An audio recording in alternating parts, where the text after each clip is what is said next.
Chers amis résistants, bonjour. Eh bien, samedi dernier, le 5 octobre, j'ai quitté mon Périgord pour me rendre dans la capitale, à Paris, manifester avec tous les démocrates, tous les écologistes, tous les amis des animaux, tous, contre la chasse, ce loisir cruel, stupide, anachronique, qui consiste à transformer en charogne, en cadavres, des êtres vivants qui ne nous ont fait aucun mal, et qui consiste à transformer la nature et ce qu'il en reste en stand de tir. Manifestons contre la chasse puisque le monarque français croit que le peuple est un ramassis d'arriérés qui ne pensent qu'à trucider les oiseaux, à poignarder les cerfs, à massacrer ceux qui persistent de faune sauvage. Donc nous avons manifesté samedi dernier à Paris et je remercie et félicite ceux qui étaient avec nous. Pas assez nombreux, je dois le dire, en toute objectivité, puisque vous savez que malheureusement, l'impartialité, l'objectivité, la recherche du fait me caractériseront toujours, par-delà les convictions qui sont les miennes. Donc nous avons manifesté samedi dernier. Merci aux organisateurs de cette journée. Merci à tous ceux qui se sont mobilisés pour cela. Eh bien, figurez-vous que les médias n'ont pas parlé de cette manifestation, naturellement, et n'ont pas retransmis nos discours en prime time sur France 2, qui devient la chaîne macronienne par excellence, ni dans les télévisions privées des amis du président. Mais ce qu'il m'a été donné d'observer, personnellement, en parcourant avec mes amis écologistes les rues de la capitale, en partant de la place de la République et en y revenant, c'est que nous avons croisé à un moment une masse considérable de fourgons, de camionnettes, de cars de CRS. Que se passait-il? Est-ce qu'on nous faisait l'honneur d'une protection ou peut-être nous percevions-nous comme une menace? Ah mais pas du tout. C'est que derrière ces cars de CRS, par dizaines et dizaines et dizaines, il y avait une manifestation de gilets jaunes que nous avons croisée. Ben oui, je vous le dis, amis résistants, parce que si vous n'étiez pas à Paris samedi dernier, vous ne savez pas. Vous ne savez pas que tous les samedis, des petites gens, avec des moyens modestes, montent dans la capitale pour continuer à protester. Oh, les médias ne le disent pas. Chut, silence. Les gilets jaunes, c'est terminé, c'est fini. Il n'y a plus que des black blocs affreux qui cassent tout et une violence inouïe. Bien sûr, une violence inouïe. 25 yeux crevés, 5 mains arrachées, des milliers de gens blessés, d'autres interpellés, placés en garde à vue, tout simplement parce qu'ils avaient manifesté, et vous avez encore des milliers de personnes qui tous les samedis manifestent dans le silence des médias qui se cachent bien de vous le dire. Eh bien, nous avons croisé des gilets jaunes, oui, et nous avons beaucoup sympathisé avec eux, et je les ai personnellement encouragés à rester debout, à rester des résistants, à dire non à un système économique pervers. C'est très bien, c'est courageux de leur part, d'autant qu'ils le font sans violence. Ce que doivent d'ailleurs bien regretter ceux qui font de cette violence un argument contre eux. Car la violence, voyez-vous, c'est l'allié des forces conservatrices. C'est l'allié de ceux qui veulent que le système perdure. Ils instrumentalisent cette peur, ils instrumentalisent la violence pour discréditer le peuple en colère et pour empêcher la convergence des luttes. Alors, il faut continuer l'action.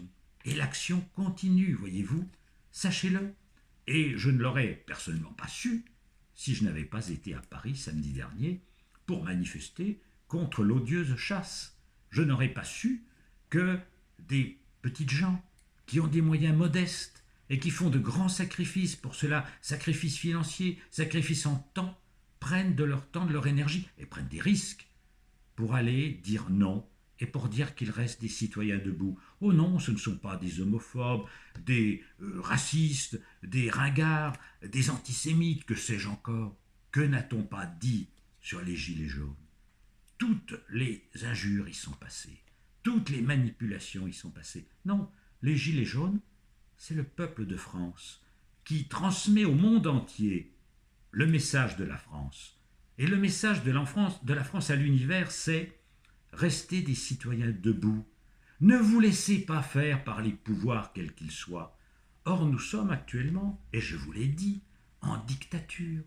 Nous sommes en dictature. Comment le sommes-nous? Eh bien, tout simplement par l'abrutissement. Je vais m'expliquer. Le président Chirac est décédé. Eh bien, à l'occasion de la mort du président Chirac, comme à toutes les occasions, les médias n'ont pas fait d'histoire. On ne fait plus d'histoire, de même qu'on ne fait plus de politique. On ne fait plus d'histoire. On commémore et on instrumentalise. Et la vie politique, ça devient, entre les mains des magazines et des médias aux ordres et à la propriété des milliardaires, ça devient un spectacle de marionnettes que l'on agite devant vous. Alors vous avez la marionnette raciste, ringarde, infréquentable, vous avez la marionnette gauchiste, excitée, l'homme en colère, vous avez etc. Et vous n'écoutez plus ce que dit l'un ou l'autre. Pourquoi écouter une marionnette qui est raciste, xénophobe, fascisante, ou pourquoi écouter un émule de Chavez, ou un excité qui perd ses nerfs? Non, c'est plus la peine d'écouter les gens. Or, il y a des femmes et des hommes politiques de tous bords. Moi, vous savez, je suis un homme libre. Je suis un homme libre. Je suis au-dessus et au-delà des partis. Mais j'écoute. Je sais encore écouter. Et je dis que dans la classe politique française, il y a des gens qui font des analyses très fouillées, très intéressantes. Des gens qui mériteraient qu'on les écoute au-delà de leurs marionnettes et de la caricature qu'on en fait. Ce sont des gens qui font des propositions, qui font des critiques de fond. Mais ça, on le passe sous silence. Ce qu'on veut que vous gardiez, ce que les médias qui radotent veulent que vous gardiez, c'est une image. Une image. On est dans le monde de l'image, de l'immédiateté, de l'émotionnel, et surtout plus de la raison. Il ne faut pas raisonner. Les gens sont incapables. Il faut liker ou niker. J'aime ou je n'aime pas. Voilà, like ou don't like. C'est comme ça que ça fonctionne actuellement. On like ou on aime, on like pas tel ou tel leader, telle ou telle personne. Non, c'est pas ça qu'il faut. Il faut écouter les gens, écouter leurs démonstrations. Parce qu'il y a encore des gens qui parlent, voyez-vous. Il y a des gens qui essaient de réfléchir, de penser le monde, de voir comment on peut le modifier, le changer, l'améliorer. Et on peut approuver ou désapprouver ce qu'ils disent. Mais encore faut-il savoir les écouter et ne pas en rester à l'image que les médias sous contrôle veulent vous donner de telle ou telle personne. On ne fait plus de politique, on ne fait plus non plus d'histoire. Je vois sur la critique de Jacques Chirac, que n'a-t-on pas dit? Jacques Chirac, d'abord le pauvre il est mort, et évidemment la mort ça fait que des braves gars. La mort est un scandale, la mort est inadmissible, la mort est quelque chose qui est horrible, qui dépasse tout, j'allais dire en horreur. Donc moi, j'ai beaucoup de respect pour le président Chirac. Donc je n'approuve absolument pas la politique. Je ne crois pas avoir voté souvent pour lui. Bon, mais à côté de cela, il a comme chacun les zones d'ombre et de lumière. Or ces zones d'ombre, c'est ses trahisons. Il a trahi Chaban, il a trahi Giscard, il a trahi tout le monde, il a été lui-même trahi par Balladur. Tout ça, c'est de l'histoire, mais on n'en fait pas d'histoire. Hein. On n'en fait pas. On ne rappelle pas qu'il a fait des expériences nucléaires à Mururoa en 1995, au grand scandale des populations de la région Pacifique. Bon, on ne raconte pas tout cela. On retient l'écologiste. Oui, mais c'est un écologiste qui aimait beaucoup la FNSEA, dont les dirigeants un jour auraient peut-être à répondre d'écocide, parce que la FNSEA n'est pas totalement étrangère, du moins la politique qui est la sienne, à la disparition des insectes et des oiseaux, ce qui est un crime contre la terre, crime contre le vivant. Bon, mais Jacques Chirac, bon, et vous savez, quand Jacques Chirac allait au salon de l'agriculture, à la différence du président Macron, ça passait très bien, parce qu'il était sincère dans son amour des paysans de la Corrèze. Oui, ça lui allait très bien, hein. Il était très, très authentique dans cette façon d'être, alors que le président Macron fait ce qu'il peut, mais il n'est pas authentique en grand-chose, le pauvre homme. C'est ça qui est un peu dommage pour lui. Mais ça, c'est une autre question. Alors, voilà. Donc, Jacques Chirac, on en a tout dit. Et en même temps, on n'a pas fait d'histoire. On ne fait plus d'histoire. On ne fait plus de recul par rapport aux choses. On fait de la commémoration. On ne fait plus de politique. On n'analyse plus les discours de M. Mélenchon, de M. Poutou, de M. Jadot, de Mme Le Pen, etc. Non, on fait maintenant de l'image. Voilà, on fait de l'image et chaque leader est tenu de rester dans sa case. Vous avez la case du gauchiste excité, vous avez la case du facho machin, vous avez la case de l'écolo bobo, etc. Et on ne sort pas de sa case. On n'écoute plus ce que les gens disent, et ça c'est déplorable. Moi j'ai connu un temps, et oui, ça c'est le privilège des vieux cons, hein, j'ai connu un temps où gaullistes et communistes s'affrontaient. En ce temps-là, les débats politiques avaient de la classe. On échangeait des idées, parfois des invectives aussi, mais aussi beaucoup d'idées, des programmes, des propositions pour le monde. Maintenant, on est dans le règne uniquement de l'émotionnel, de la superficialité. Pourquoi ? Eh bien parce qu'on vit le temps de la dictature de l'argent. Le temps que l'on discrédite tous les opposants, tous, quels qu'ils soient, hein, chacun à leur manière. Ceux qui gouvernent savent qu'ils vont gouverner longtemps. Ils vont gouverner longtemps puisque face à eux, il y a des gens que l'on caricature. Comment vous allez voter pour Mélenchon ? C'est excité. Quoi, vous allez voter Le Pen ? C'est facho. Quoi, vous allez voter Jadot ? Écolo irresponsable, oh, sympa, oui, mais farfelu, comme tous les écolos. Quoi, vous allez voter Poutou ? Pas sérieux. C'est un gauchiste, etc. Ils y passeront tous. Hein. Je vous cite les noms qui sont actuellement un petit peu... Mais ce serait vrai de tous. Hein. Tous y passeraient.